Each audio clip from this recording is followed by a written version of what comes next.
Dear students, welcome to online classes. तो dear student, today lecture number 30. New topic है हमारा future perfect tense. Future perfect tense. तो future perfect tense के बारे में आज मैं आपको पढ़ाऊंगा और आप पढ़ेंगे डियर स्टूडेंट्स.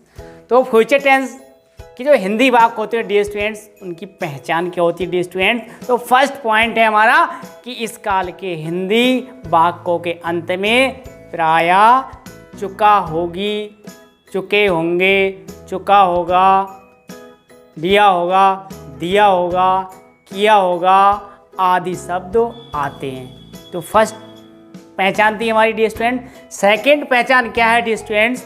इस काल के इसमें कार्य के भविष्य काल में समाप्त होने का बोध होता है. नहीं, इसमें कार्य के भविष्य काल में समाप्त होने का बोध होता है और समाप्त होने का समय नहीं दिया होता है. ठीक. तो डियर स्टूडेंट्स, ये हमारी पहचान थी इस काल के हिंदी वाक्यों के, कि हिंदी वाक्य जो होंगे उसको हम इस प्रकार से उसके सेंस से या फिर अंत में जो शब्द दिए होंगे उनसे हम पहचान कर लेंगे कि ये फ्यूचर परफेक्ट टेंस का सेंटेंस है. तो डियर स्टूडेंट्स, इसका जो पार्ट आता है फर्स्ट वो होता है अफर्मेटिव सेंटेंसेस. तो अफर्मेटिव सेंटेंसेस होते हैं, उसको किस प्रकार हम इंग्लिश में ट्रांसलेट करते हैं डियर स्टूडेंट्स.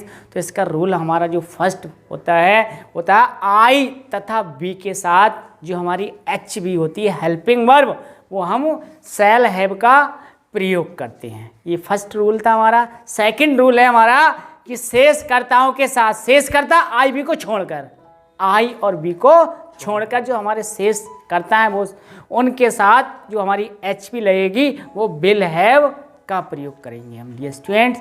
थर्ड रूल है हमारा मुख्य क्रिया यानी जो मेन वर्ब होती है हमारी, तो मुख्य क्रिया की थर्ड फॉर्म का प्रयोग करते हैं.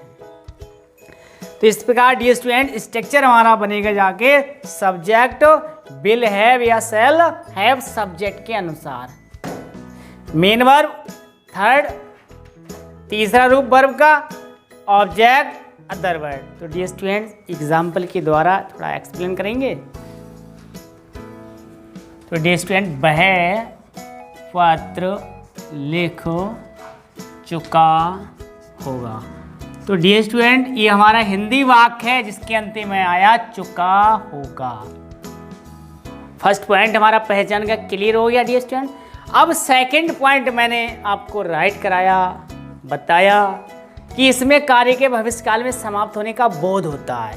समाप्त होने का बोध होता है, समाप्त नहीं हुआ होता, बोध होता है सिर्फ. देखो, वह पत्र लिख चुका होगा यानी वह समाप्ति की ओर होगा उसका कार्य, यानी वो पत्र लिखने का जो कार्य है वो समाप्ति की ओर है, यानी वह पत्र लिख चुका होगा. ठीक. तो यहाँ पर सेंस से हमने पहचान लिया. तो ये किस टेंस का सेंटेंस है? फ्यूचर परफेक्ट टेंस का. अब इसको ट्रांसलेट करेंगे तो ये हमारा थर्ड पर्सन प्रोनाउन है ही, मस्कुलिन जेंडर है. अब इसके अकॉर्डिंग हम जो एच पी लगाएंगे वो विल हैव लगेगी.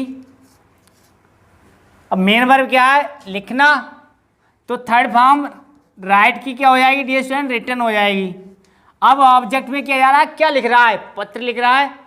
तो ये ऑब्जेक्ट आ जाएगा ए लेटर. इस प्रकार से जो हिंदी वाक्य था उसकी ट्रांसलेट क्लियर हो गई dear student. He will have written a letter, वह पत्र लिख चुका होगा. नेक्स्ट एग्जाम्पल है हम कल तक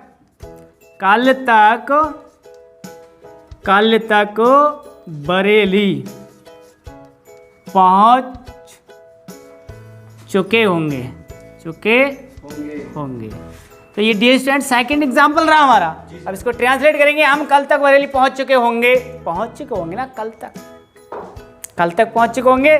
तो कार्य के पूरे होने का भाव हो रहा है भविष्य काल में. तो हम फर्स्ट पर्सन बी है, तो बी के साथ हम किसका यूज करना है? एच बी, शैल आएगी हमारी. हम फर्स्ट रूल में आपको राइट करा चुके हैं तो शैल हैव हो जाएगा.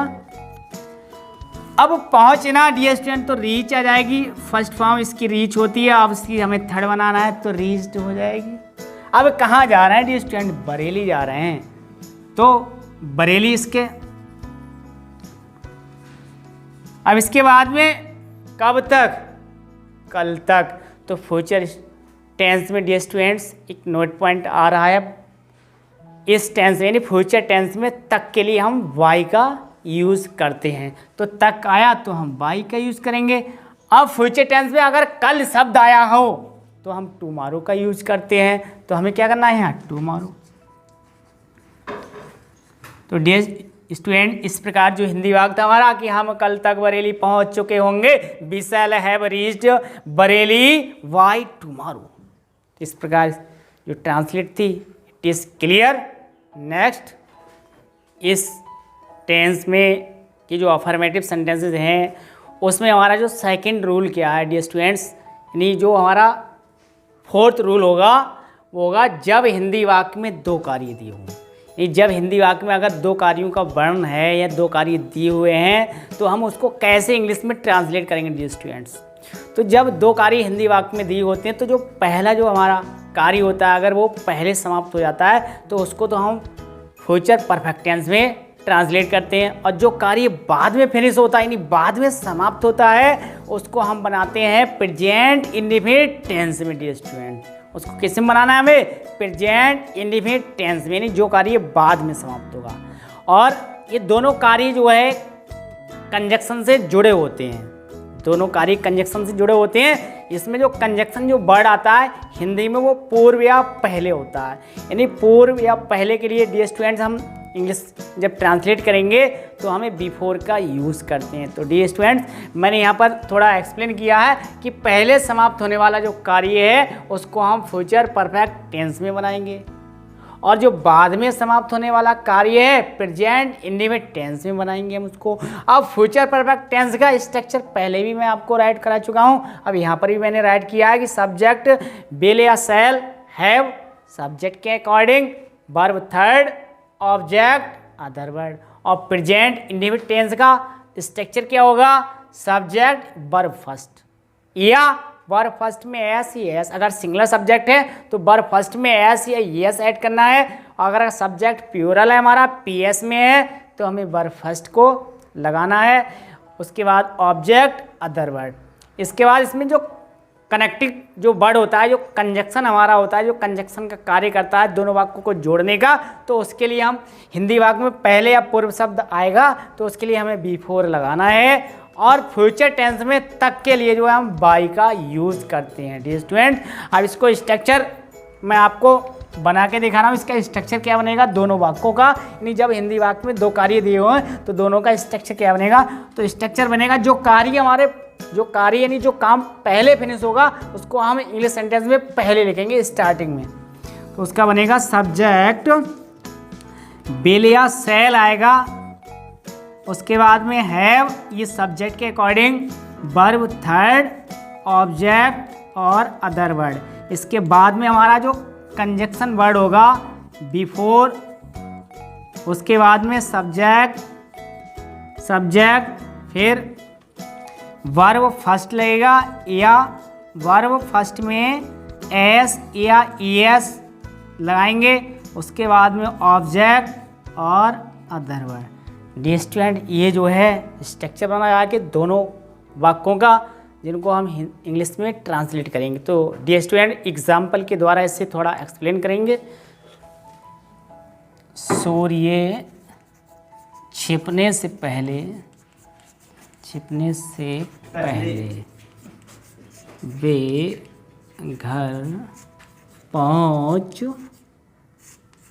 चुके होंगे। तो डियर स्टूडेंट ये हमारा हिंदी वाक्य हुआ जिसमें दो कार्य दिए गए हैं, दो वाक्य हैं। सूर्य छिपने से पहले वे घर पहुंच चुके होंगे। तो ये हमारा एग्जाम्पल रहा हिंदी वाक्य का। अब इसको ट्रांसलेट करेंगे तो इसमें देखो फर्स्ट कौन सा कार्य फिनिश हुआ है, सूर्य छिपने से पहले वे घर पहुंच चुके होंगे। सूर्य तो बाद में छिपा, वे घर पहले ही पहुंच चुके होंगे, तो ये आ रहा है फर्स्ट नंबर पे फिनिश हो रहा है। सूर्य बाद में छिपेगा, वे घर पहले ही पहुंच चुके होंगे। तो इसको हम बनाएंगे फ्यूचर परफेक्ट टेंस में। ये थर्ड पर्सन प्रोनाउन दे है वे के लिए। अब इसमें विल हैव का हमें यूज़ करना है एक्चुअली। इसके बाद मेन वर्ब थर्ड रीच, तो हो जाएगा रीच्ड। अब कहाँ पहुँचेंगे? घर, तो reached home. Next conjunction word क्या है? पहले, तो इसके लिए क्या लगाएंगे? बिफोर, क्योंकि ये दोनों वाक्यों को जोड़ने का कार्य कर रहा है, तो बिफोर आ गया। अब ये जो कार्य बाद में समाप्त हुआ है किस में बनाएंगे? बताओ। प्रेजेंट इंडेफिनिट टेंस में, तो यहाँ लिखेंगे द सन, द सन। अब छिपना, तो सेट, छिपना या अस्त होना, तो यहाँ सेट्स हो जाएगा, एस लगा दिया पर फर्स्ट में हमने, तो प्रेजेंट इंडेफिनिट का हो गया। They will have reached home before the sun sets, सूर्य छिपने से पहले वे घर पहुंच चुके होंगे। इस प्रकार से स्टूडेंट्स ये हमारा एग्जाम्पल था, वो क्लियर हुआ। नेक्स्ट एग्जाम्पल, अनु के कपड़े धोने से पहले रमेश अपना पाठ याद कर चुका होगा। तो डियर स्टूडेंट ये हमारा हिंदी वाक्य रहा। अनु के कपड़े धोने से पहले रमेश अपना पाठ याद कर चुका होगा। तो डबल वाक्य हो गया हमारा, दो कार्य हो गए और पहले शब्द से जुड़े हुए हैं। तो पहले कौन सा कार्य हमारा फिनिश हुआ है? तो रमेश अपना पाठ याद कर चुका होगा, तो ये पहले समाप्त हुआ है। तो इसको कैसे बनाएंगे? पास्ट पर फ्यूचर परफेक्ट टेंस में। तो आइए बनाते हैं रा फॉर रमेश। अब इसके अकॉर्डिंग जो हमारी एच भी आएगी, विल हैव आ जाएगा। अब याद करना, तो लर्न मान होता है याद करना, तो लर्न थर्ड फॉर्म ले लेते हैं इसकी। अब रमेश के साथ अपना ही क्या लगाएंगे? हिज लगाएंगे, ये पॉजिटिव एडजेक्टिव आ गया। अब पार्ट के लिए लिखेंगे हम लेसन, बिफोर कंजक्शन का यूज करेंगे। अब जो कार्य बाद में समाप्त हुआ है किस में बनाएंगे? प्रेजेंट इंडेफिनिट टेंस में। अनु के कपड़े धोने से, तो अनु वास, इसको प्रेजेंट इंडेफिनिट बनाएंगे तो यस लग जाएगा, क्योंकि अनु सिंगुलर सब्जेक्ट है। द क्लॉथ्स, तो इस प्रकार डियर स्टूडेंट्स जो हमारा हिंदी वाक्य था, अनु के कपड़े धोने से पहले रमेश अपना पाठ याद कर चुका होगा। Ramesh will have learned his lesson before Anu was at the clothes. Clear हो गया हमारा। ट्रांसलेट, तो dear students watching for thanks. तो डियर स्टूडेंट्स यदि मेरा वीडियो आपको अच्छा लगे तो डियर स्टूडेंट्स ज़रूर बताएं, लाइक करें, शेयर करें और मेरे चैनल को सब्सक्राइब करें। तो मिलते हैं नेक्स्ट लेक्चर में, तब तक के लिए नमस्कार, जय हिंद, जय भारत।